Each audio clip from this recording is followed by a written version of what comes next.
Jusqu'alors, le modèle le plus puissant d'Anthropic était Opus 4.8. Et le 9 juin 2026, ils ont sorti Fable 5, une petite fraction de Mythos. Si vous ne connaissez pas Mythos, laissez-moi vous le présenter.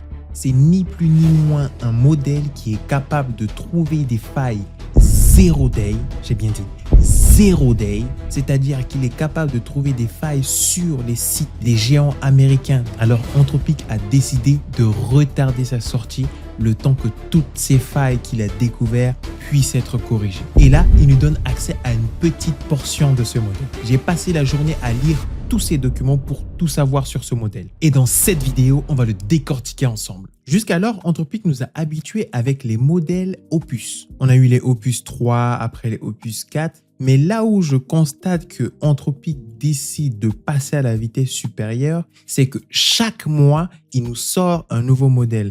En avril, ils nous ont sorti le Opus 4.7. En mai, ils nous ont sorti le Opus 4.8. Et en juin, ils nous sortent une nouvelle classe de modèles qui sont ni plus ni moins des petites fractions de Mythos. Et celui qui est sorti s'appelle Fable 5. Alors, qu'est-ce qu'il y a sous le capot de Fable 5? Il est capable d'avoir 1 million de tokens comme Opus 4.8. Il est capable d'avoir 128 000 tokens en sortie, ce qui lui permet de rédiger des rapports, des plans et des codes complets. Là où il est plus fort que sur tous les modèles, plus la tâche elle est longue, plus il est capable de le maintenir. Ensuite, il est capable d'avoir un raisonnement adaptatif, ce qui lui permet de décider par lui-même quand réfléchir en profondeur ou pas. Grâce à cette capacité de réflexion adaptative, il est capable de tenir dans la durée sur des tâches longues. Enfin, sa vision était hautement améliorée. Il est capable de faire de fines analyses sur des documents, sur des captures d'écran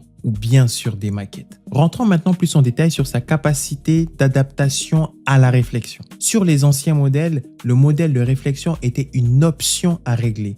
Maintenant sur Fable 5, c'est un fonctionnement par défaut et il n'est pas désactivable. Ce que ça apporte, une qualité maximale par défaut, plus besoin de se dire « Oups, j'ai oublié d'activer tel ou tel mode ». Ensuite, il est capable de faire des réflexions courtes sur des questions simples et des réflexions profondes sur des problèmes complexes. Il est idéal pour des tâches longues en autonomie. Et ce que ça implique, le mode Thinking a été désactivé sur ce modèle car il est intégré par défaut. Pas de budget de réflexion vu qu'il s'adapte automatiquement. Avant, quand on activait le Thinking, il consommait plus de tokens. Maintenant qu'il est intégré par défaut, on a des coûts moins prévisibles. Vu que la profondeur de réflexion peut varier selon les tâches, il peut décider lui-même d'attribuer une réflexion profonde sur des tâches simples, vu que c'est lui qui décide. Si vous vous demandez quelles sont les preuves, ce que Fable 5 a déjà accompli, les voici. En premier, Stripe l'a utilisé pour migrer 50 millions de lignes de code.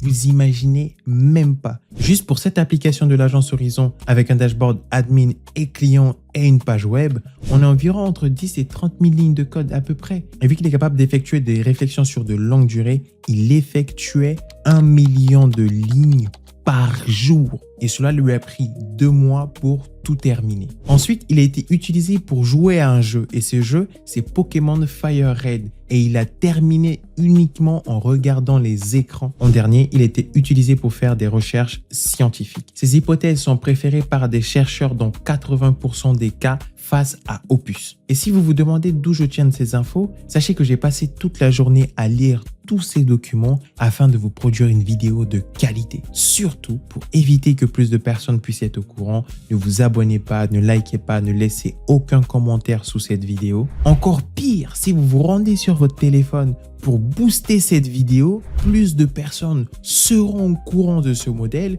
pour pouvoir l'utiliser. Je vous invite à éviter de faire ça. Le benchmark de Artificial Analysis, c'est un benchmark qui permet d'analyser l'intelligence des modèles. Et sur ces modèles, Fable 5 se place tout premier avec 64% devant Opus et les modèles d'OpenAI. Et ensuite, vient tout le reste. Ensuite, on a le deuxième benchmark sur le classement des agents. Fable 5 est le premier. Et ce benchmark vient de LLM Arena. Enfin, en dernier, le benchmark qui vient de llmstat.com, les modèles de Mythos se placent en premier. La différence entre lui et les modèles d'Opus ne sont pas d'une grande différence significative. Et maintenant, le prix le price. Les sujets qui fâchent, on les aborde tout de suite et direct en rentrant dans le vif du sujet. Il coûte environ 10 € par million de tokens en entrée, contre 5 € proposés par Opus 4.8. Ensuite, en token de sortie, c'est environ 50 € par million de tokens,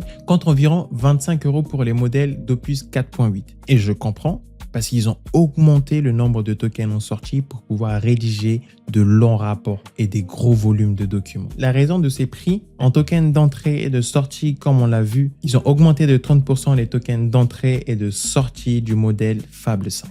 Donc maintenant, les bons réflexes à avoir si vous voulez utiliser le modèle Fable 5 en API, il faut réfléchir à 2 fois. Et les bons réflexes à avoir, c'est de l'utiliser uniquement pour la planification, l'audit et un raisonnement lent. Avec ça, vous pouvez utiliser Fable 5. Et puis pour exécuter de gros volumes, je vous invite à utiliser Opus ou Sonnet pour l'exécution, car si la planification est très bien détaillée, l'exécution suivra son cours sans problème. Et c'est le schéma qui fait consensus chez les premiers utilisateurs, dont j'en fais partie aussi. Pour la sécurité de leur modèle, en cybersécurité, ils bloquent l'exploitation et l'usage offensif de leur modèle.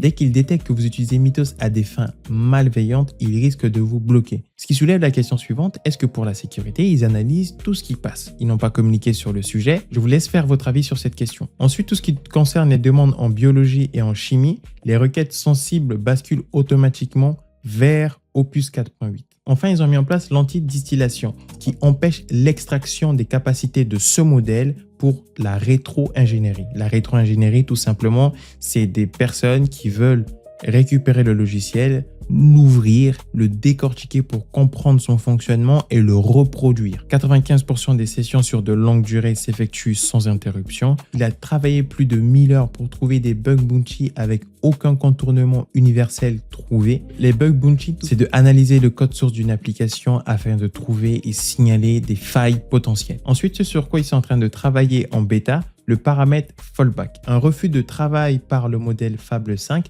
peut être rejoué sur un autre modèle et ça, c'est puissant. C'est une info que vous n'allez pas entendre parler partout. En même temps que Claude a annoncé Fable 5 et que tout le monde a les yeux rivés dessus, ils ont sorti Mythos 5 en douce avec des garde-fous réduits et il n'est pas encore accessible au grand public. L'accès est réservé au projet Glasswing d'entreprise. Pour faire simple, le projet Glasswing d'Anthropic est de mettre à disposition ces modèles beaucoup plus avancés aux géants de la tech pour les utiliser afin d'améliorer et de sécuriser leur propre logiciel avant de publier ce modèle. Car comme vous le savez, un couteau permet de cuisiner et également commettre des meurtres. C'est pareil pour Mythos. Il sera accessible au grand public. Plusieurs personnes en feront bon usage.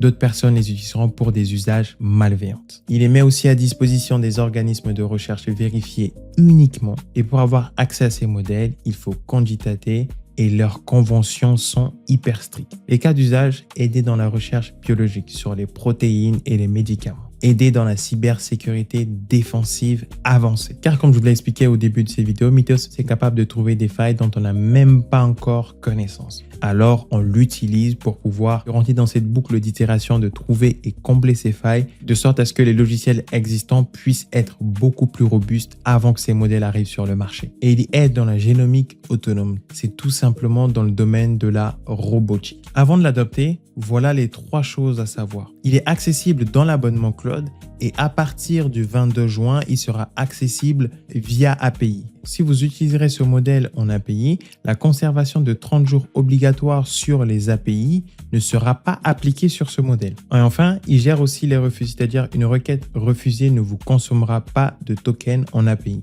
Moi, c'est Ivan, je suis développeur full stack et j'accompagne les entreprises à implémenter des employés IA. Je ne parle pas juste des agents IA comme tout le monde le fait sur Internet, non.